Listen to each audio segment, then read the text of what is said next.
Welcome to the Point Nursing. In terminologies of drug preparation, today our topic is terms and their definition.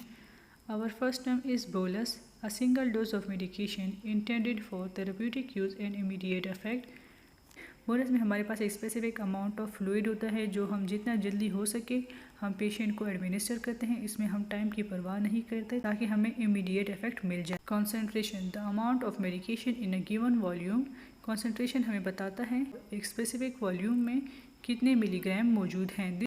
This information is required to calculate the volume to be administered from a medical prescription.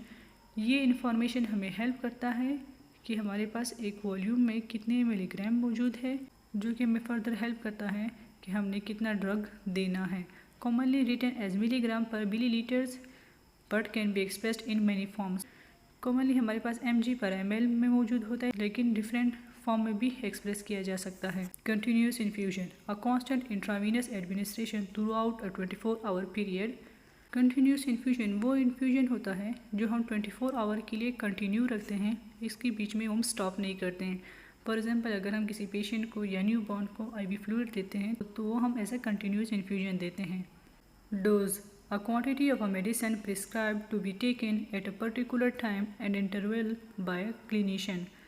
Dose हमारे पास specific amount of drug होता है जो कि हमें specific time पर लेना होता है और स्पेसिफिक अमाउंट में लेना होता है, इसको हम डोज कहते हैं। In the neonatal population this is calculated using the weight of the neonate in kilograms. Dose usually हम केजी के अकॉर्डिंग कैलकुलेट करते हैं। Diluent, approved solution compatible with the medication for reconstitution or dilution. Diluent एक specific type of solution होता है जिसके साथ हम रिकॉन्स्टिट्यूशन और डाइल्यूशन कर सकते हैं।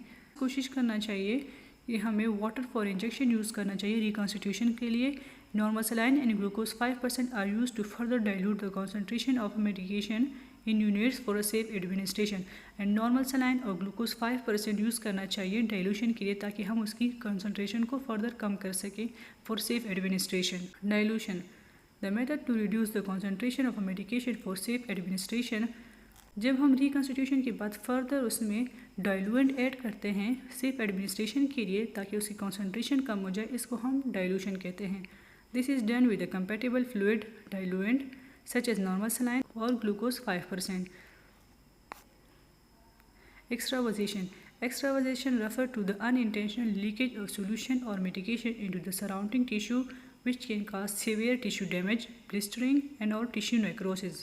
अक्सर हमारे पास IV लाइन ख़राब होता है लेकिन उनको फ्लूइड चल रहे होते हैं जिसकी वजह से वो फ्लूइड लीक करके टिश्यू में चले जाते हैं, जिसकी वजह से सीवियर टिश्यू डैमेज या टिश्यू नेक्रोसिस हो सकता है। इसको एक्स्ट्रावाजेशन कहते हैं। Extravasation of caustic fluid such as calcium, epinephrine और certain antibiotics can cause extended necrosis of the tissue around it. The extravasation, ये कुछ स्पेसिफिक ड्रग्स हैं जो कि स्पेशली एक्स्ट्रावाजेशन के बाद बहुत नेक्रोसिस करते हैं या टिश्यू डैमेज करते हैं। Final concentration, the amount of medication in a prepared solution पर ml। जब हम कोई ड्रग प्रिपेयर करते हैं तो उसकी हम पहले रिकॉन्स्टिट्यूशन करते हैं, फिर उसकी डाइल्यूशन करते हैं। एट द एंड जब हमारे पास 1 ml में कितने mg मौजूद होते हैं, इसको हम फाइनल कॉन्सेंट्रेशन कहते हैं। Infiltration, infiltration refers to the leakage of a non vesicant non blister causing solution medication into perivesicular और subcutaneous space.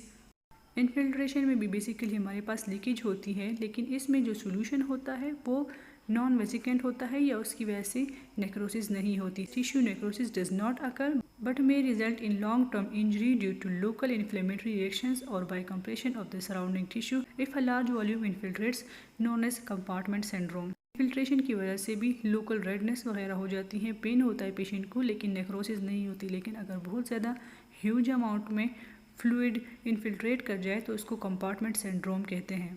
Loading dose, an initial higher dose of a medication given to rapidly achieve a therapeutic concentration in the body. Loading dose में जब हम पहला dose देते हैं वो higher amount of medication होता है। फॉर एग्जांपल जब भी हम एंटी एपिलेप्टिक स्टार्ट करते हैं तो हम लोडिंग डोज से स्टार्ट करते हैं। पहली डोज उसकी हम हायर अमाउंट में देते हैं ताकि हम फिट्स को जल्दी रोक सकें। Neonate, a new born in the first 28 days after birth. First 28 days की बेबी को न्यूनेट कहते हैं। Maximum concentration, the largest amount of medication in the smallest amount of fluid recommended for safe administration. Maximum concentration जब हमारे पास ml में maximum कितने number of mg's हो सकते हैं, इसको हम मैक्सिमम कंसंट्रेशन कहते हैं। Reconstitution, the process of adding a diluent to an injectable medication in powder form creating a solution for injection। जब हम किसी पाउडर फॉर्म ऑफ इंजेक्शन को डाइल्यूएंट के साथ डाइल्यूट करते हैं, इसको पाउडर फॉर्म से लिक्विड फॉर्म में कन्वर्ट करते हैं, इसको रिकॉन्स्टिट्यूशन कहते हैं। This determines the concentration of the medication, इससे हमें कॉन्सेंट्रेशन ऑफ मेडिकेशन का पता चलता है। Use the specified diluent for reconstitution, dry powder preparation. Reconstitution usually हम वाटर फॉर इंजेक्शन के साथ करते हैं। Volume, the amount of medication to be administered to the patient based on the dose prescribe and the concentration of the medication available. Volume usually depend करता है कि एक ml में कितने मिलीग्राम प्रेजेंट है, या वॉल्यूम प्रेजेंट करता है कि डॉक्टर ने हमें कितने ml में कितने mg एडमिनिस्टर करने को कहा है, इसको वॉल्यूम कहते हैं। Thank you for watching our videos. For more videos, like, subscribe and share our channel To The Point Nursing. Thank you.